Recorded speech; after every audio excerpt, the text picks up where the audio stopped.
È accusato di aver compiuto delle spaccate servendosi di tombini presi per strada in almeno 5 attività commerciali di Treviso, il 22enne centroafricano sottoposto a fermo dagli investigatori della squadra mobile.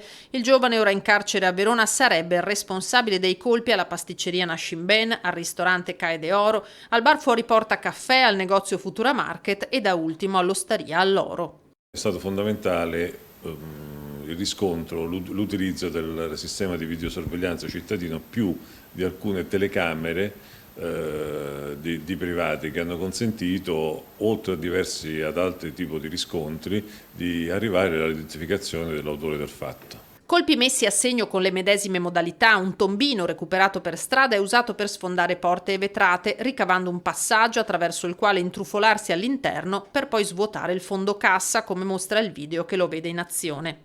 Lo utilizzava per muoversi nel centro cittadino, biciclette oppure addirittura dei taxi. Un'attività complessa, sottolinea il questore Montaruli. Usava anche occultarsi il volto usando la testa, usando anche un cappuccio. Colpo dopo colpo il bottino cresceva e con esso anche i danni provocati.